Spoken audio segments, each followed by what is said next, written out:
Good morning. मैं Gautam Kumar YouTube के digital web में आप सभी का स्वागत करता हूं। जैसा कि पिछले क्लास में मैंने बताया था कि टॉपिक वाइज प्रश्न मैं आपको करवाऊंगा। तो पहला जो टॉपिक था वो यूनिवर्स तथा सोलर सिस्टम से संबंधित था। आज हम लोग प्लैनेट की चर्चा करेंगे और उसी से संबंधित कुछ सवालों को हल करने का प्रयास करेंगे। जैसा कि हम लोग जानते हैं कि प्लैनेट किसे कहते हैं, ग्रह किसे कहा जाता है, तो थोड़ा सा डेफिनेशन देखेंगे, फिर उसको कैसे आपको हैंडल करना है, किस प्रकार से हल करना है उसको भी देखेंगे। तो सबसे पहले बात किया जाता है कि वैसा आकाशीय पिंड जिसका अपना ऊष्मा प्रकाश नहीं होता है, तारे से ऊष्मा प्रकाश प्राप्त करता है, ग्रह कहलाता है। उदाहरण के तौर पे पृथ्वी भी एक ग्रह है। इसे नीला ग्रह भी कहा जाता है क्योंकि यहाँ पे जल की उपलब्धता अधिक है, अधिक मात्रा में जल पाया जाता है, तो इसी के कारण से नीला ग्रह भी कहा जाता है। तो उदाहरण के तौर पे पृथ्वी एक ग्रह है। अब बात करते हैं कि अ सेलेस्टियल बॉडी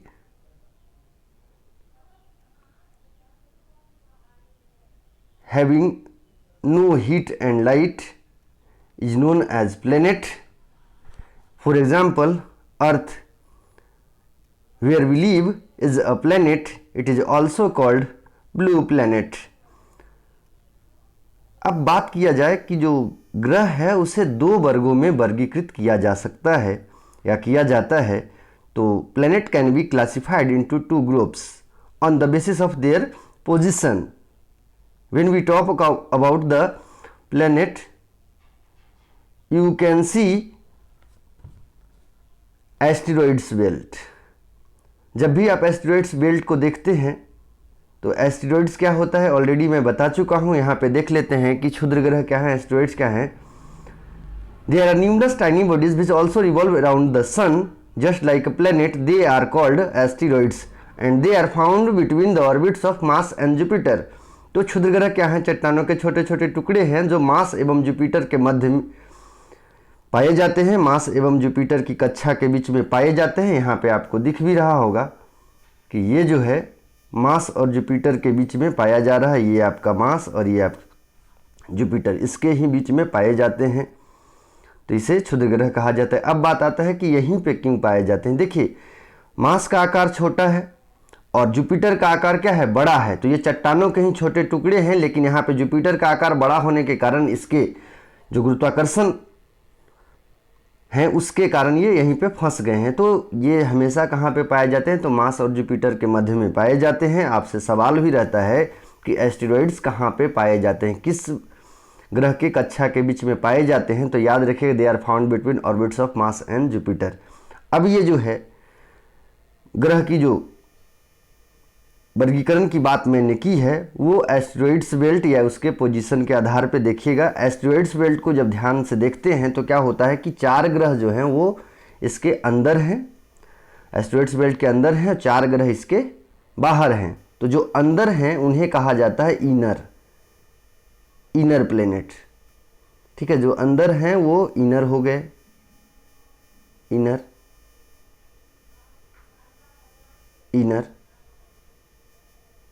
और जो बाहर हैं वो आउटर हो गए। तो घर वाला बाहर वाला याद रखिएगा, आउटर। अब इनर प्लैनेट और आउटर प्लैनेट की कुछ विशेषता है उसको भी देख लेते हैं। इनर प्लैनेट की बात जहां तक करते हैं तो यह सूर्य से करीब है, they are nearest to sun.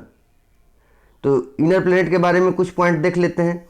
They are nearest to sun, they are made up from the gases. तो नियरेस्ट याद रखिएगा। दूसरा क्या है? They are made up from rocks, sorry gases नहीं, they are made up from rocks, तो चट्टान के बने होते हैं। They are smaller in size, इनका आकार क्या होता है? स्मॉलर होता है, they are smaller in size. ठीक है, और दे आर हैवियर। अब बात करते हैं तो क्या है? ये हैवियर हैं, भारी हैं। ये भारी हैं, क्यों भारी हैं? क्योंकि ये चट्टानों के बने हैं और चूंकि भारी हैं तो यही इसके कारण क्या है? ये सूर्य के करीब हैं। तो तो ये देखते हैं। इसके अलावे एग्जाम्पल की बात आती है तो मरकरी, वीनस, अर्थ, मार्स, ये सब क्या है, इनर प्लेनेट है। तो मरकरी, वीनस, अर्थ, मार्स ये इनर प्लेनेट हैं, एस्टेरॉयड बेल्ट के अंदर हैं, तो इसे इनर प्लेनेट कहा जाता है। अब यहाँ पे आपसे ये सवाल हो जाता है, इनर प्लेनेट से ही ये सवाल पूछा जाता है कि इसे और क्या कहते हैं। तो इनर प्लेनेट को ही पार्थिव ग्रह भी कहा जाता है, टेरेस्ट्रियल प्लेनेट भी कहा जाता है। याद रखिएगा, टेरेस्ट्रियल प्लेनेट भी इसी को कहा जाता है, टेरेस्ट्रियल प्लेनेट भी इसी को कहा जाता है। पृथ्वी के समान ग्रह इसको कहा जाता है, पार्थिव ग्रह भी इसे कहा जाता है। इसमें से आपका सवाल रहेगा कि पार्थिव ग्रह में या टेरेस्ट्रियल प्लेनेट में सबसे बड़ा कौन सा है। तो टेरेस्ट्रियल प्लेनेट में सबसे बड़ा अर्थ है, यहाँ भी सवाल रहता है, ये देख लीजिएगा। इसके अलावे यहाँ से और भी सवाल रहता है जिसको हम लोग देखेंगे, सवाल वाले सेक्शन में हम लोग देख पाएंगे, तो यहाँ से याद रखिए। इसके अलावे बोला जाता है, इन्हीं में से आपसे पूछा जाएगा कि सबसे भारी कौन सा है, घनत्व किसका सबसे ज़्यादा है।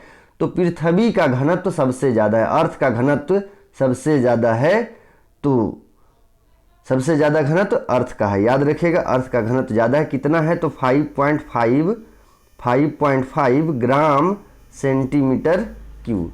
तो अर्थ का घनत्व 5.5 ग्राम सेंटीमीटर क्यूब है। लेकिन अब बोला जाता है मोस्ट डेंस तो अर्थ है, लेकिन लिस्ट डेंस कौन सा है। तो लिस्ट डेंस जो है वो सैटर्न को कहा जाता है, इसका घनत्व तो सबसे कम है। ये भी सवाल आपसे पूछा जाता है, और शायद पहले का जो सेक्शन था उसमें मैंने ये चर्चा किया है। अब बात करते हैं, इनर प्लेनेट तो हो गई, अब हम लोग बात करते हैं आउटर प्लेनेट को। आउटर प्लेनेट की चर्चा हम लोग करते हैं, तो सबसे पहले बात करते हैं आउटर प्लेनेट में। They are made up from gases, ये है गैस के बने होते हैं। They are larger in size, इनका आकार बड़ा होता है, और they are farthest from sun. तो सबसे पहले याद रखिएगा कि they are made up from gases, gas के बने होते हैं, ठीक है, they are made up from gases. दूसरा आपको क्या देखना है, दूसरा देखना है they are larger in size. तो लार्जर इन साइज याद रखिएगा, लार्जर साइज, इनका आकार बड़ा होता है। इसके अलावा और क्या है तो फारदेस्ट फ्रॉम सन है, सूर्य से दूर है, तो फारदेस्ट याद रखिएगा, फारदेस्ट फ्रॉम सन, सूर्य से दूर स्थित है, ठीक है, ये रहा आपका। अब एग्जाम्पल को देख लेते हैं, कौन कौन सा है आउटर प्लेनेट। तो आउटर प्लेनेट की जब बात करते हैं, सबसे बड़ा कौन सा है, सबसे बड़ा बृहस्पति है। Jupiter is the largest planet of solar system. तो जुपिटर सबसे बड़ा है, देखिएगा जुपिटर जो है सबसे बड़ा है, ये है, तो एक नंबर में जुपिटर आ गया। उसके बाद जुपिटर, सैटर्न दूसरे नंबर पे, जुपिटर, सैटर्न। उसके बाद तीसरे नंबर पे यूरेनस, मतलब आकार के अनुसार। इसके अलावा चौथे नंबर पे क्या आ जाएगा आपका, नेपच्यून है। अब प्लूटो की जहाँ तक बात करें, 2006 ईस्वी तक यह भी एक ग्रह माना जाता था, 2006 ईस्वी तक यह ग्रह माना जाता था, 2006 तक। लेकिन IAU के द्वारा, इंटरनेशनल एस्ट्रोनॉमिकल यूनियन के द्वारा जो नई परिभाषा ग्रह की दी गई है, उसके अंतर्गत इसको क्या कर दिया गया, ड्वार्फ प्लेनेट बना दिया गया, बौना ग्रह। तो अभी प्लूटो क्या है, बौना ग्रह माना जाता है, तो ये आप याद रखिएगा। इसके अलावा और कुछ याद रखना है आपको, क्या याद रखना है, यहाँ से सवाल रहेगा। तो आशा करते हैं कि आउटर प्लेनेट, इनर प्लेनेट आप लोग समझ गए होंगे। अब यहाँ से जो सवाल रहता है उसको हम लोग देख लेते हैं।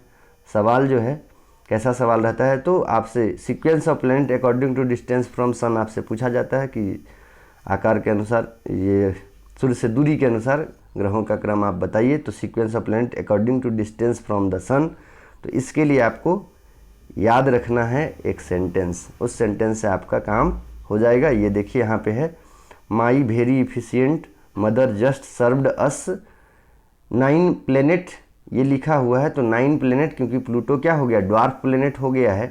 प्लूटो जो है वो ड्वार्फ प्लेनेट हो गया है, बौना ग्रह हो गया है, ड्वार्फ प्लेनेट हो गया है। तो 9 प्लेनेट को, ये जो प्लेनेट है इसको अभी छोड़ दीजिएगा। तो यहाँ याद रखना है, my very efficient mother just served us nuts, याद रखिएगा, ये नूडल्स लिख सकते हैं, नट्स या नूडल लिख सकते हैं। पहले अक्षर को ध्यान देना, एम से मरकरी हो गया, सबसे निकट मरकरी है। उसके बाद भी से वीनस हुआ, बुध है, इसके बाद अर्थ है, इसके बाद एम से मास, जे से जुपिटर याद रखिएगा, उसके बाद सैटर्न, उसके बाद यूरेनस, उसके बाद नेपच्यून। तो देख लेते हैं, 1 नंबर पे मरकरी, 2 नंबर पे वीनस, 3 नंबर पे अर्थ, 4 नंबर पे मास, 5वें नंबर पे जुपिटर, 6ठे नंबर पे सैटर्न, 7वें नंबर पे यूरेनस और 8वें नंबर पे सबसे दूर जो है वो नेपच्यून है। तो यहाँ से सवाल रहता है, 8 सवाल आप यहाँ से हल कर सकते हैं। मुझे नहीं पता कि आयोग के द्वारा क्या पूछा जाएगा, लेकिन ये आप यदि याद रखते हैं तो आपका काम बन जाएगा। इसके अलावे आपसे ये पूछा जाता है कि आकार के अनुसार ग्रहों का क्रम बताइए। तो आकार के अनुसार ग्रहों का क्रम की जब बात करते हैं, जैसे ही आकार के अनुसार पूछा जाएगा तो सबसे पहले आप आउटर प्लैनेट को देखिएगा। 4 ऑप्शंस रहते हैं, 4 ऑप्शंस में आउटर प्लैनेट को ध्यान देगा। सबसे बड़ा कौन सा? जुपिटर, दूसरे नंबर पे सैटर्न, सबसे बड़ा जुपिटर, सैटर्न और तीसरे नंबर पे यूरेनस, चौथे नंबर पर नेपच्यून। यदि ये आ गया तो आ जाएगा आपका आउटर प्लैनेट। यदि आपको याद है तो आप कर पाइएगा। इसके अलावा कभी कभी ये भी पूछ दिया जाता है कि 5वां कौन सा है। तो 5वां याद रखिएगा, ABCDE। ई क्या है? अर्थ जो है 5वें नंबर पे आता है। देखिएगा ABCD में भी ई जो है 5वें नंबर पे आता है। तो याद रखिएगा अर्थ का आकार के अनुसार कितना क्रम है? 5वां है। इसके अलावा वीनस को क्या कहा जाता है? जुड़वा ग्रह कहा जाता है। तो ई और भी साथ साथ, जुड़वा किसे कहते हैं? जो साथ साथ पैदा होता है। तो ई और भी तो साथ में आएगा। 6ठे नंबर पे वीनस हो गया। और सबसे लास्ट जो है, जो सबसे छोटा होता है, उसका आकार सबसे छोटा है ना। तो याद रखिएगा, सबसे प्यारा, सबसे दुलारा मरकरी हमारा। तो मरकरी जो है वो 8वें नंबर पे आ जाएगा। इसके अलावे बीच में बचा कौन? मास। तो मास आपका 7वें नंबर पे आ जाएगा। तो याद रखिएगा, इससे भी आप कर सकते हैं। तो कीवर्ड हम आपको दे देते हैं। कीवर्ड क्या है? कीवर्ड क्या है हम आपको बता दे रहे हैं। कीवर्ड इसके लिए आउटर प्लैनेट, यदि आपसे पूछा जाएगा कि sequence of planet according to distance, according to their size, sequence of planet according to their size. तो इसके लिए क्या करना है आपको? याद रखना है जे, जुपिटर, सैटर्न, यूरेनस और Neptune. Jupiter, Saturn, Uranus, Neptune. उसके बाद अर्थ, ई भी साथ में याद रखिएगा। अर्थ, वी से वीनस और एम से मास और एम से मरकरी। तो ये काम कर पाइएगा, आपका काम हो जाएगा। यानी यहाँ से कितना सवाल? 2 क्रम बताए, इसमें से 16 सवाल बन सकता है। यहाँ से भी 8 और वहाँ दूसरा जो है आकार के अनुसार भी जो बताए उससे भी 8 सवाल बन सकता है। तो चलिए थोड़ा सा ट्रिक में हम सवाल कर ले रहे हैं। चलिए अब हम लोग क्वेश्चंस की ओर देखते हैं। आज का जो सवाल है वो क्या है? देखिए, द प्लैनेट यहाँ से शुरू हो रहा है। द प्लैनेट की चर्चा हम लोग करते हैं।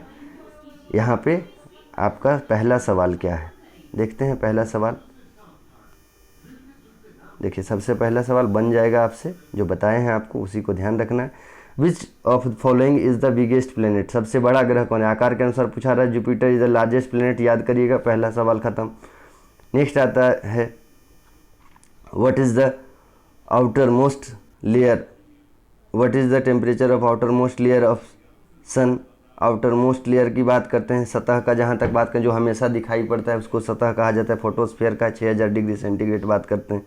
इसके अलावा which instrument is use to measure the temperature of sun? सूर्य का जो तापमान है उसको मापने के लिए कौन सी मापनी का उपयोग किया जाता है? कौन से मापक का उपयोग किया जाता है? तो ये देखिए पायरोमीटर है। पायरोमीटर के द्वारा इसकी माप की जाती है। तो the instrument which used for the measurement of temperature is called pyrometer. Next है, what is the revolution period of Venus? Venus का रिवोल्यूशन पीरियड क्या है? परिक्रमण काल क्या है? तो ये 225 डे है। याद रखिएगा, 225 दिन।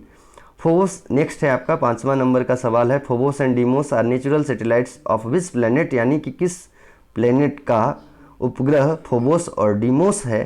तो यहाँ पे याद रखिएगा, मास has 2 natural satellites.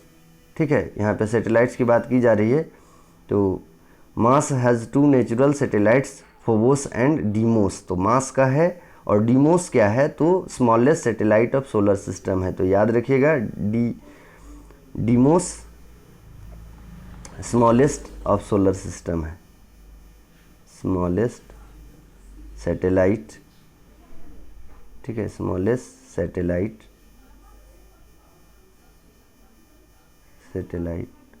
Of solar system. याद रखिएगा डीमोस के बारे में। खैर चलिए नेक्स्ट हम लोग चलते हैं। 6ठे नंबर का सवाल क्या है? नेक्स्ट है which is the second largest planet of solar system, दूसरा सबसे बड़ा ग्रह बताए हैं आपको, सैटर्न। ये हो गया आपका, यदि याद है आपको तो कुछ भी करने की जरूरत नहीं है। अब देखिएगा, the sun light from sun to reach the sunlight from sun to earth reach in how much time, कितने समय में सूर्य का प्रकाश पृथ्वी पर पहुंचता है? 8 मिनट 18 सेकेंड की बात की जाती है। ठीक है, 8 मिनट 18 सेकेंड की बात की जाती है, तो याद रखिएगा बी नंबर आपका सही होगा। नेक्स्ट है आपका 9वां नंबर सवाल, which is the brightest planet of solar system, सबसे चमकीला कौन सा है? तो वीनस को सबसे चमकीला कहा जाता है, इसी को morning star and evening star भी कहा जाता है। तो याद रखिएगा वीनस के बारे में इसी को। और क्या कहा जाता है? तो गॉडेस ऑफ ब्यूटी भी इन्हीं को कहा जाता है, याद रखिएगा, सौंदर्य का देवता इन्हें कहा जाता है। और यूरोपियन पीपल जो है देवी के रूप में इनकी पूजा करते हैं, तो याद रखिएगा वीनस। 10 नंबर का सवाल है, 10 नंबर का सवाल है आपका, which planet is the hottest planet of solar system, सबसे गर्म ग्रह कौन सा है? तो वीनस है, सबसे गर्म ग्रह कौन सा है? वीनस है। वीनस पे कार्बन डाइऑक्साइड की मात्रा बहुत ज़्यादा पाई जाती है, 90 to 95% इसके एटमॉस्फेयर में कार्बन डाइऑक्साइड पाया जाता है। और कार्बन डाइऑक्साइड क्या करता है? हीट को एब्जॉर्ब करता है, अवशोषित करता है, इसी के कारण क्या इसे वीनस प्लैनेट कहा जाता है। इसी के चलते इस वीनस को क्या कहा जाता है? हॉटेस्ट प्लैनेट कहा जाता है। नेक्स्ट है आपका 11 नंबर का सवाल, which of the following is known as a red planet, तो मार्स को रेड प्लैनेट कहा जाता है, मंगल को रेड प्लैनेट कहा जाता है बिकॉज ऑफ आयरन ऑक्साइड के कारण। तो याद रखिएगा, मंगल को रेड प्लैनेट कहा जाता है, लाल ग्रह क्यों कहा जाता है? Because of iron oxide. तो याद रखना है आयरन ऑक्साइड को, आयरन ऑक्साइड याद रखिएगा, इसके कारण लाल ग्रह कहा जाता है। आगे हम लोग चर्चा करते हैं। नेक्स्ट है आपका, नेक्स्ट जो है 12 नंबर का सवाल आपका आ रहा है, which of the following planet is known as the twin planet, जुड़वा ग्रह किसे कहा जाता है?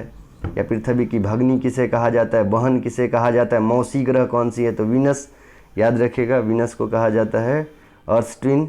नेक्स्ट आगे हम लोग चलते हैं 13 नंबर का सवाल, which of the following scientist proved that elliptical path followed by the planet, elliptical path followed by planet. तो देखिए यहाँ पे केपलर के द्वारा ग्रहों के गति का नियम की बात की गई है। केपलर के द्वारा ग्रहों की गति का नियम दिया गया था, उसमें यह बताते हैं कि सभी ग्रह सूर्य की परिक्रमा दीर्घवृत्ताकार पथ में करते हैं। तो याद रखिएगा ये है आपका 14 नंबर का, which of following is called morning and evening star, अभी मैंने बात की है, वीनस को कहा जाता है मॉर्निंग और इवनिंग स्टार, याद रखिएगा। तो वीनस ये है आपका।